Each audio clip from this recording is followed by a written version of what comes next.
Good morning, my dear students. This is the last lecture of the disinfection series, that is the forms of chlorination. We in the previous lectures we have seen the theory of disinfection and the what are the methods available in the disinfection process.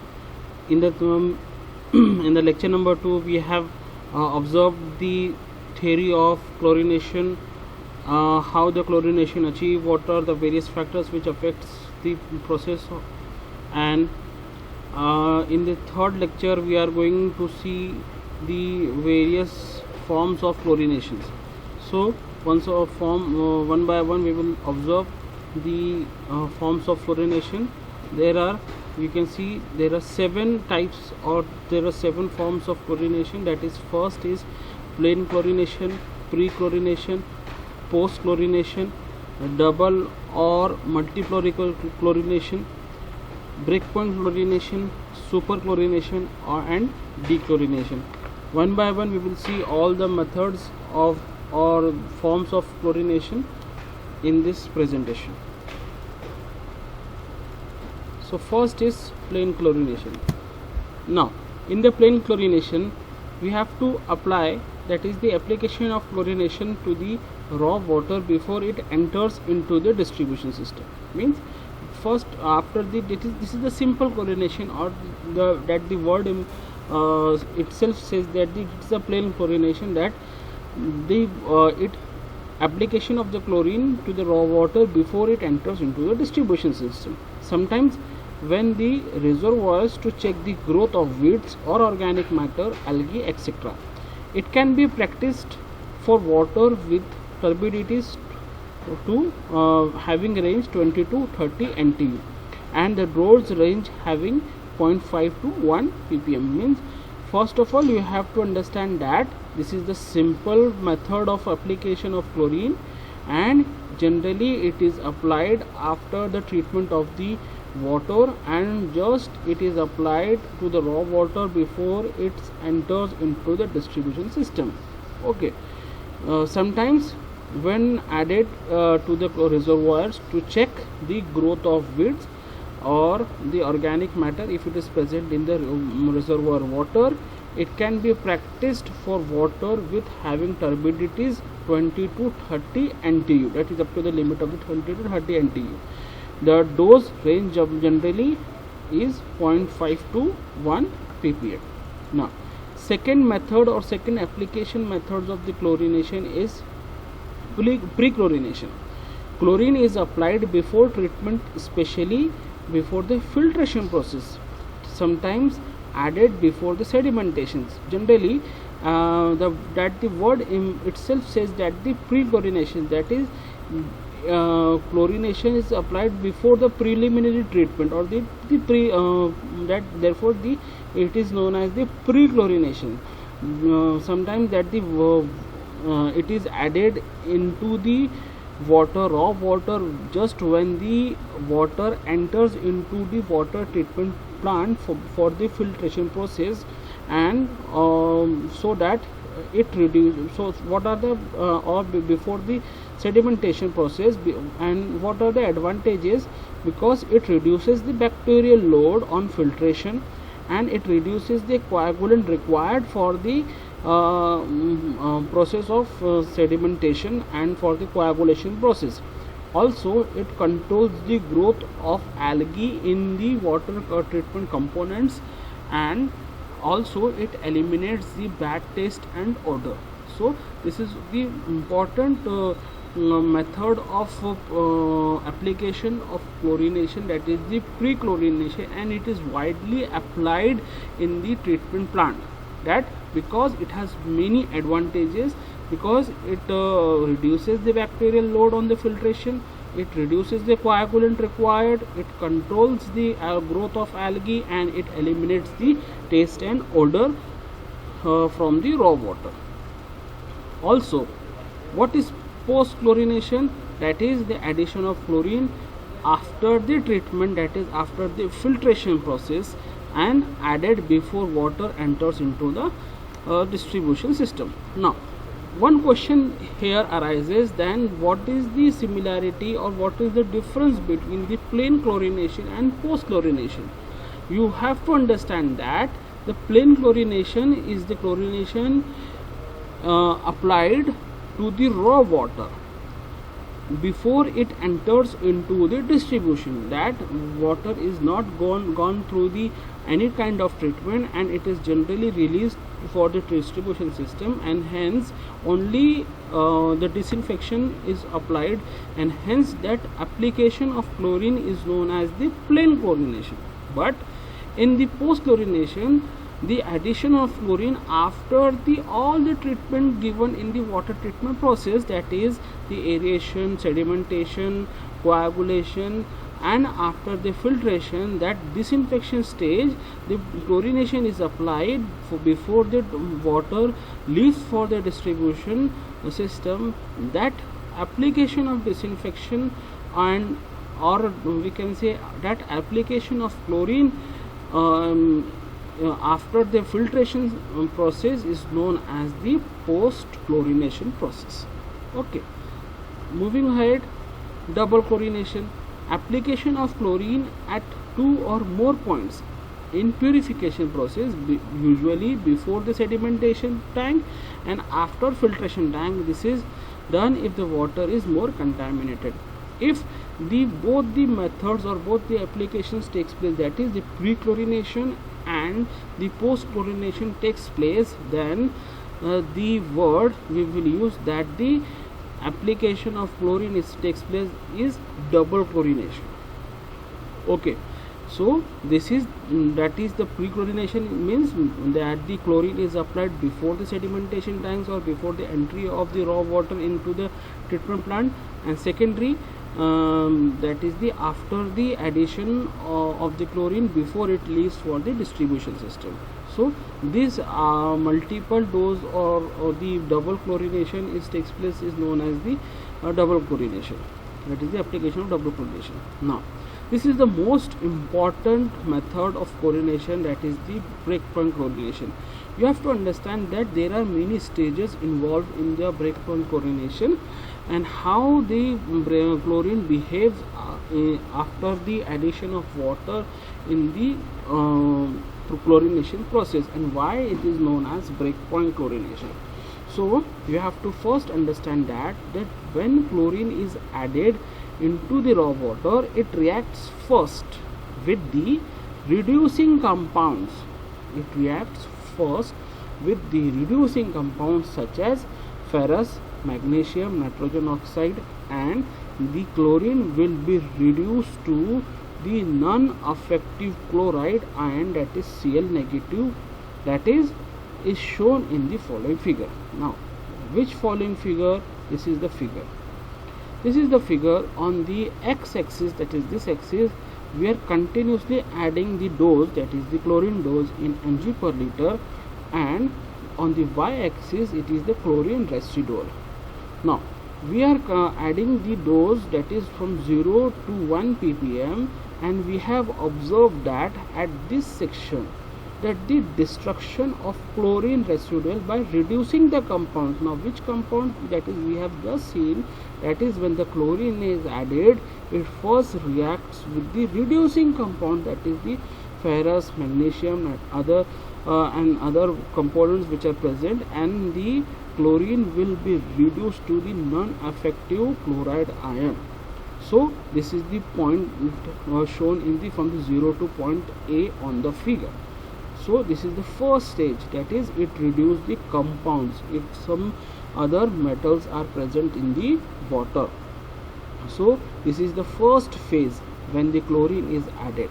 Now in the second phase, when adding more chlorine in the water, it will react with ammonia, that is NH3, to form chloramines as shown in the chlorine chemistry from point A to B. Now if some chlorine are present in the water, it will form the chloramine as shown in the figure from point A to B. Now we will see the point A to B, that is the as the dose is continuously given at the common at the consistent dose, that is we can say that 1 ppm or 1 mg per liter, we will see that from point A to B, the formation of chloroorganic and the chloramine compounds are formed if ammonia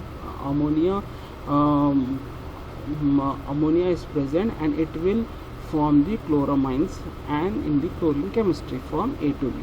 Now where it is formed? From the curve from point A to from point B, that is the combined residuals. After point B,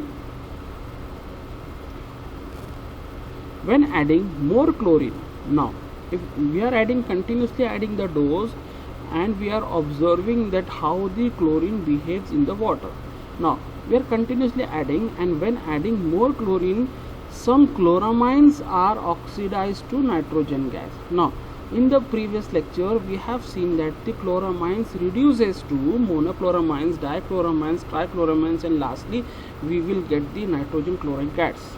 Therefore similarly we will get when more chlorine is added to the water, some chloramines then oxidize to nitrogen gas, and hence the chlorine get reduced to non-effective chlorine ion, that is it will oxidize, that is it will consumed by the microorganisms in the form of chloramines, and it will reduce to the non-effective only to a chlorine ion, that it can be shown, that it can be seen by the point B and point C, that is destruction of chloramines and chloroorganic compounds. Okay, now after point C, what will happen? After point C, that is the continued addition of chlorine will produce, after the point C, again free available chlorine will present in the nature or in the water at point C, and that point C is called as the break point, that is this is the point C. And again after the addition of the chlorine after the point C, that the dose of chlorine will remain or will act as the free available chlorine, that is the formation of free chlorine and presence of chloroorganic compounds that will not destroyed. So what will left? That is the combined residual, that is the chlorine in the left in the y-axis we will see that the total chlorine residuals. After point C, the dose of chlorine or the chlorine which is present is known as the free residual chlorine, and the below point C, that is known as the residual chlorine. So this is how the breakpoint is occur, and this free chlorine is used for the formation of free chlorine and presence of chloroamine compounds that is not destroyed. So this is the breakpoint is occurred, that how the chlorine is used for to is reduced to destroyed for the monochloramine, that is we have seen it from the point B to C, that the chloramines are oxidized to get the nitrogen gas, and the chlorine is reduced to non-effective, that is only the chlorine ion will remain, and also after the continuous addition of the chlorine it will produce only the free available chlorine at the point C, and that point C is called as the breakpoint, and that breakpoint is known as the breakpoint chlorination. So this is all about the breakpoint chlorination. Now superchlorination is the chlorine is applied beyond that breakpoint. If we will assume that the water may contaminate in the distribution system, and water sufficient quantity of chlorine should be free chlorine should be available, and therefore we will add excess chlorine beyond that breakpoint, then this chlorination is known as the superchlorination. It is done after the filtration with contact time having 30 to 60 minutes, means after the reaching the breakpoint. It is practiced when there is epidemics in the society, so that we will assume that if some viruses or some bacteria come in contact to it, that it will also killed by the that free chlorine. So last, seventh method, that is the rechlorination method. That is the process of removing excess chlorine from the water is known as the dechlorination. It can be achieved by aeration or using chemicals such as sodium thiosulfate and sodium biosulfate, sodium sulfide and activated carbon, and potassium permanganate. So these are the 7 methods and 7 forms of chlorination. Hope you have understand the chlorine forms of chlorination. Now we will move ahead for the factors affecting the chlorination process. First, the turbidity. Turbidity affects the chlorination process as efficiency of disinfection process decreases if the water is more turbid. Means if the water is more turbid, then the efficiency of disinfection is obviously decreases, because turbidity will hinders the process of the disinfection. It will not help the disinfectant to work easily, because it will obstruct the way of the disinfectant as it will have to move further. Pathogens can shelter behind that solid particles, and that disinfectant cannot kill that particles, or that cannot kill that pathogenic bacteria. So chlorine is added after removing the turbidity, that is after the filtration. Presence of metallic compounds, especially ferrous and magnesium ions, are more chlorine if present in water. So chlorine is added when when ferrous and magnesium consumes more chlorine if it is present in the water. So we have to remove the ferrous and magnesium ions if it is present in the water, so that it will consume the quantity of chlorine present in this water, and then the chlorine quantity will be insufficient for the removal of actual pathogenic bacteria.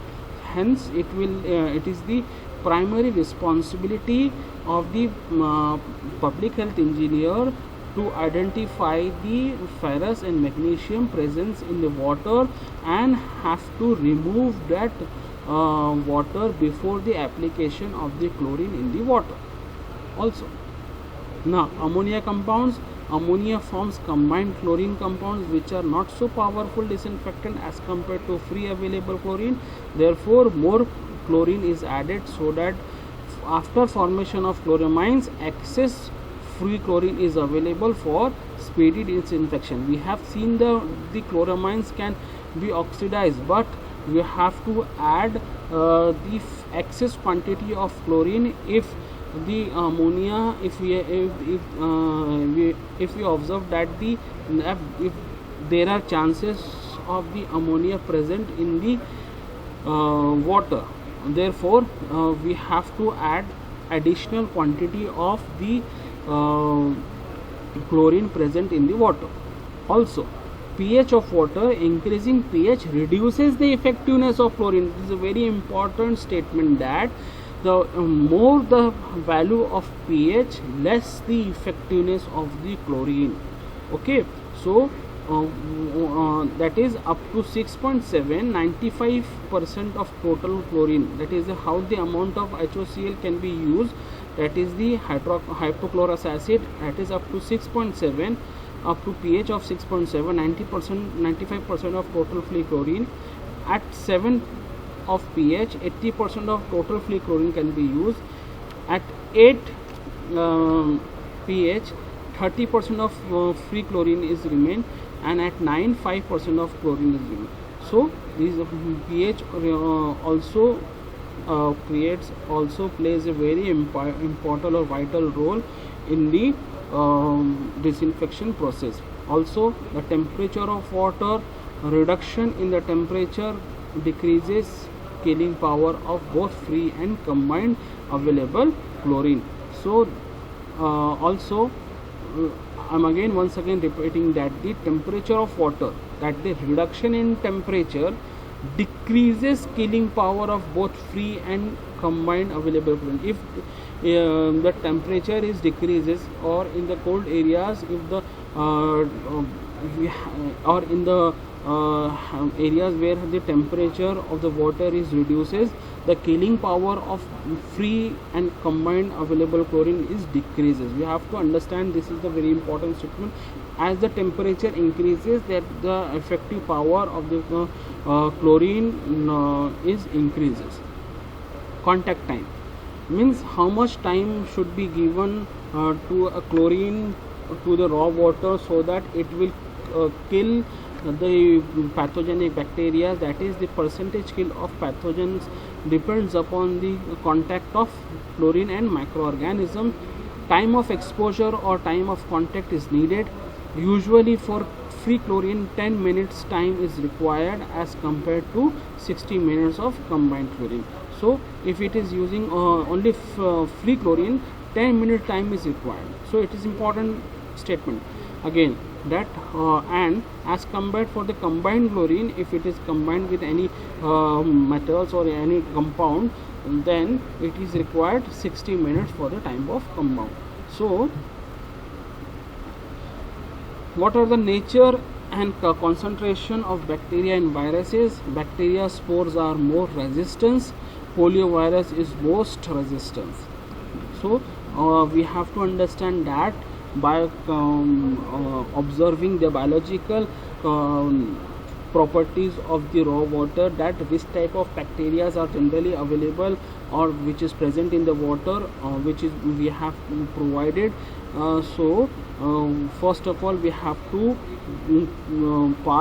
go through the biological characteristics of the water, and we have to observe that how the microbial activity takes place in the water, and if the bacteria spores are more, because bacteria as present, they are more resistant to the disinfectant, or especially it is observed that the poliovirus is most resistant.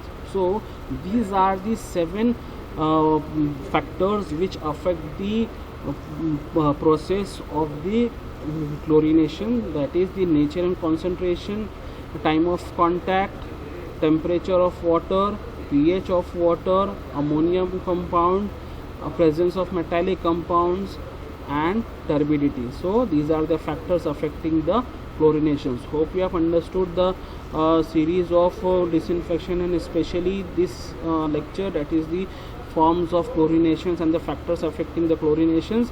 These are the certain MCQs I have provided to you. That is molecular formula for bleaching powder, that is CaOCl2. This disinfection by chlorination is most effective generally at pH less than 7. Dash means removing excess chloride from the water. HOCl is 80 times more powerful than OCl negative. Theory questions, that is explain breakpoint chlorination, and similarly other types of questions are also provided here. So go through the series of lectures provided, find the questions by yourself, and if you have any doubt related to the content, please ask the query in the comment box. I am here to answer each and every questions, and hope you have understood the content. I am signing off. Thank you.